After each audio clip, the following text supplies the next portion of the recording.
What's going on? We're back at Rosemead, of course. You know, it's my favorite place. It's where I like to come, get my little solo session in. But today, I wanted to film something for you guys. I wanted to teach you how I learned how to do frontside noseblunt slides.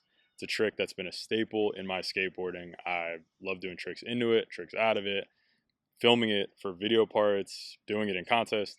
It's just something that I've gotten really comfortable doing, and it took me a while to get comfy doing it, but I want to share what I've learned, kind of the process it took for me to get to the point I am with having the trick as well as I do, but also what I wish I knew earlier and the way I wish I learned it, which would have probably sped up the entire learning process of this trick. I'm going to get into some of the nuances of the trick, like where your shoulders are leaning, ways that help you pop out of it. It's the different ways that you can do this trick that'll set you up for maybe tricks out, tricks in, or just help you get better at doing it on different surfaces. I'm going to lace my kicks up, going to warm up a little bit, and we'll get right to it.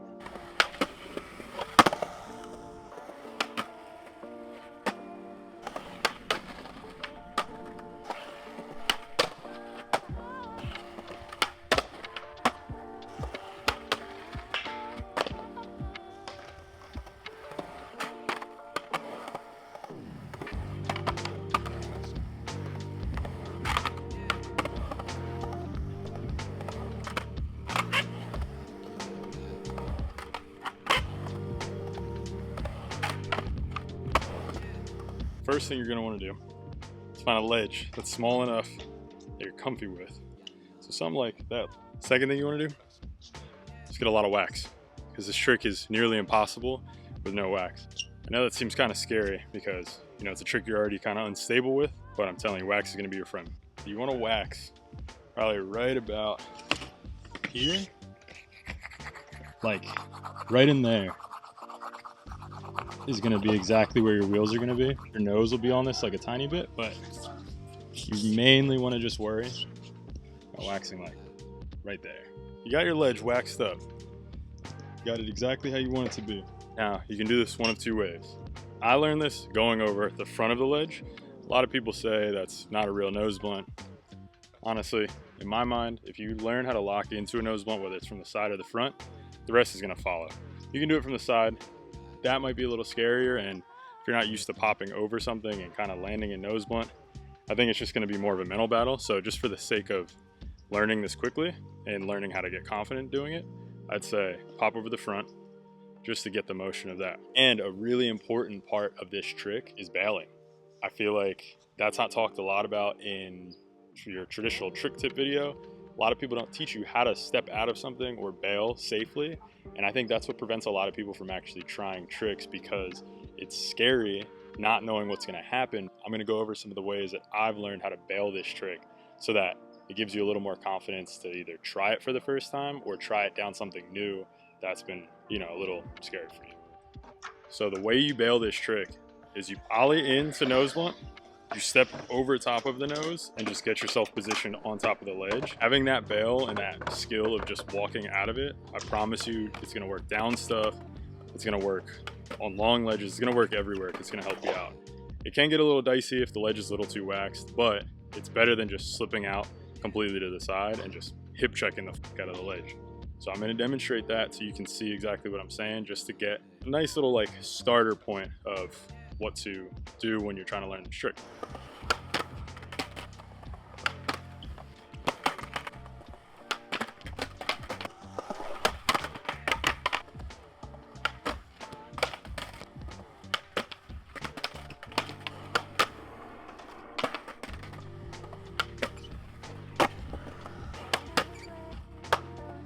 Now that you got the bail down, it's gonna be a lot easier to kind of try to get a little further on the ledge. I used to really like learning this type of trick based on marks on the ledge. This ledge has a line straight down the middle. I'll try to just get to that line and do that same kind of thing where like I'd slide it, I'd step off, and I would just keep repeatedly doing that until I felt comfortable enough to hold it. You could also find a shorter ledge that would help you, but I think this is the best direct way to learn it. And if you learn it like this and you can hold it, you pretty much have the trick. Probably do it down a hubba. Rails are a little different, but it's a similar kind of concept. I'd say your main focus for this trick is all of your center of gravity to be pretty much on the edge of the ledge. You don't want it to be on top and you don't want it to be like away from it. Another bail that's really useful is stepping off of the ledge. So when you're locked in like right on top of the ledge with your front foot, you can also just kind of like jump to the side. Usually it works if you are just locked in the way you should be. Most of the time, all your problems are going to come from you either leaning too far forward, leaning too far back, or just not having a good center of gravity. That is definitely one of the most challenging parts of the trick. Is the margin of error is a lot smaller than like a board slide or even a 50-50. I see what I mean about how I wax the ledge. I'm going to show you the marks on the ledge and you'll see exactly where my wheels are. You just want to make sure the surface where your wheels go is slippery, because that is pretty much where all your weight is. It's not wax. One, it just doesn't work. You stick really hard and you slam. Or two, you can completely flat spot the shit out of your wheels. And I don't recommend that. It's really annoying and just not fun to have flat spotted wheels. The next step of this is learning it from the side. This is going to help you do it down stuff, like down handrails, down hubbas. It's going to help you with your approach. You want it to be right on top of the ledge, foot position the same. It's just the approach is a little different now. You have to ollie a little higher. So I'd say if you're going to learn it on something going straight out, the taller the ledge, the better. If you can find a ledge that's about 30 to 50% of your pop height, like your max pop, I'm talking as high as you can ollie, I would try it on that ledge first, because the taller something is, doing it straight on, it's going to be a little easier. It's going to give you less time to go all the way up and then back down and kind of slam into it. If you're going to go from the side, definitely something smaller. Going from the side makes it a little more difficult and it makes it a little taller. Now going down stuff like hubbas or handrails, that's actually a lot easier because it's smaller. The rail or the hubba is going down, so where you're actually getting onto the rail, it's sometimes almost the height of where you're popping from. I'm going to show you guys how I learned kind of how to like approach it. I bailed pretty much the same way. The foot on, step over, run on the ledge. It's the same sort of bail, but you have to ollie a little higher and you have to be a lot more intentional with getting your shoulder around. You want your back shoulder to whip around and you want to be completely centered on the ledge, because this is the one that you really could get served on. I don't want to give bad advice and tell people to just try it and get smoked. I mean, it is a part of learning the trick, but if I can limit injuries and kind of give you some stuff that I've learned over the years to help you stay safe and confidently try things, that's my goal.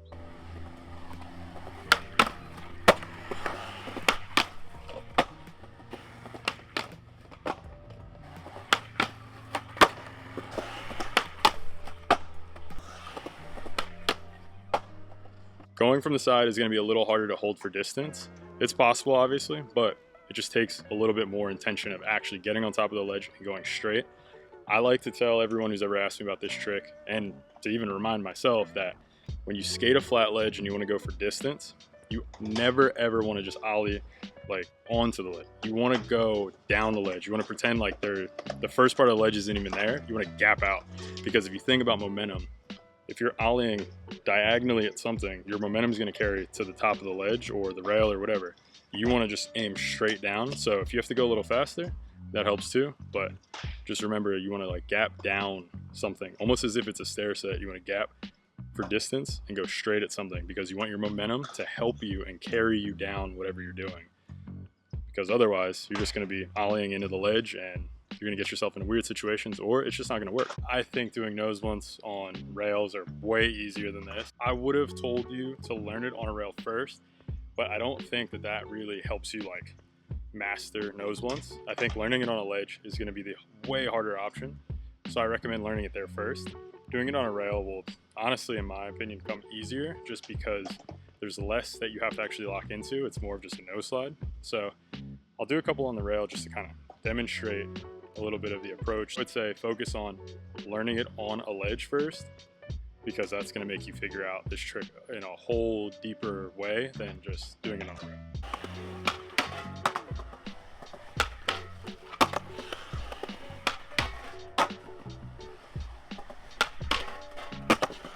The way that you do this is pretty much the same in the sense that when you're ollieing in, you're going to take that same angle I showed you on the ledge, but the only difference is you're going to lock in right on top of the rail. So whether it's a round bar, square bar, it doesn't matter. It's going to be more on top instead of like that 45-degree angle kind of lock in you would do it on ledge. I think it's a lot less scary. That same sort of rule applies to doing a nose blunt down a handrail. It's like a similar kind of bail. You don't really like step on the rail in the sense where you do two steps, like how you would step in the nose blunt first and then run the rest of the way down the ledge. You would just step on the rail and jump off to your other foot down the stair set or like down the rail.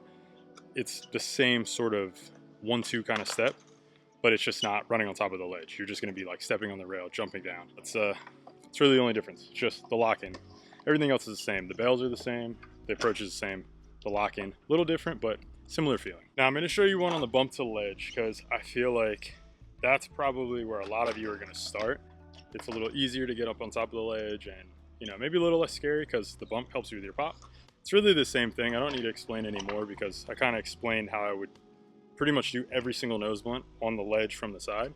So it's going to be the same approach, but just so visually you can see where I'm landing on the ledge, all that stuff. I'm going to do that just so you can visualize what you have to do.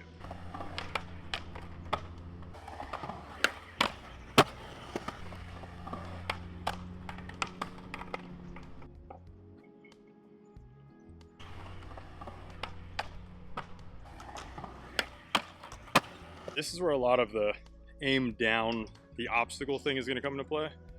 Doing it on a bump to ledge, bump to rail, down a handrail, down a hubba, anything where you have to travel a distance that's not a flat distance, it's going to come into play a lot more just because you have a lot of time to kind of get to it.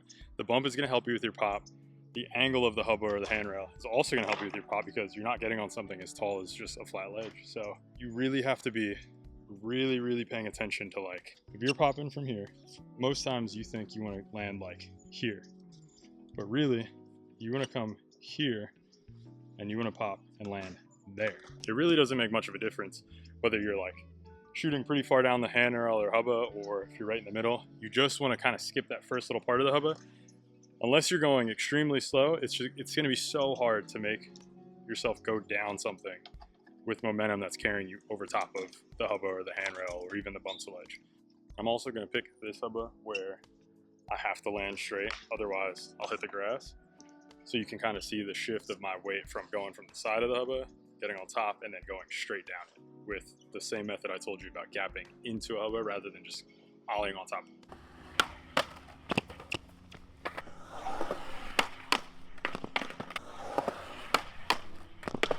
If I haven't said this enough this video, wax it.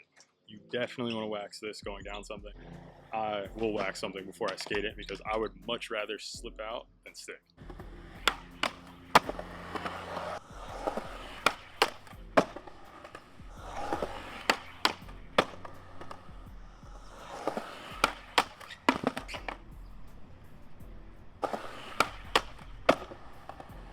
Just to kind of show you, these are my marks from sliding. Get in right there, curve, land straight.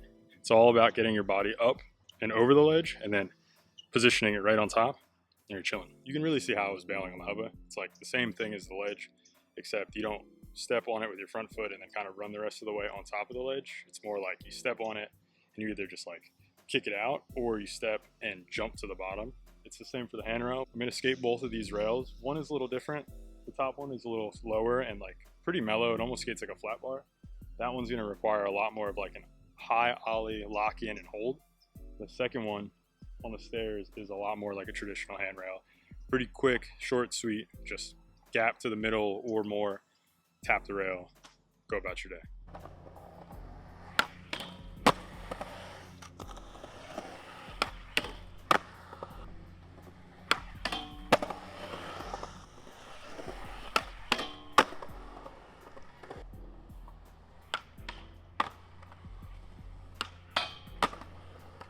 Couple things you got to remember: your approach, your lock-in, your body position. Those are the three main things. Approach is going to dictate everything.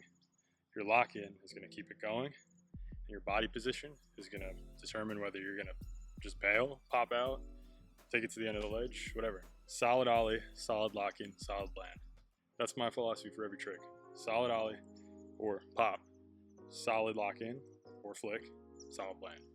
I definitely understand that this trick is not the easiest one to figure out. I know it is a very scary one to try. I was really scared to try it too. Sometimes it still gets a little spooky, but now that I've learned it and I've gotten comfortable with it, I've kind of started to understand it a little better. And I wanted this video to help people out there kind of figure it out as well. If there's any other tricks you want me to cover, things that you see me do, or shit, even a trick that you might not see me do, and maybe I need to counter practice it a little bit. Let me know down below in the comments. Tag me in the nose blunts you get. I want to see them. And as always, till next time, peace.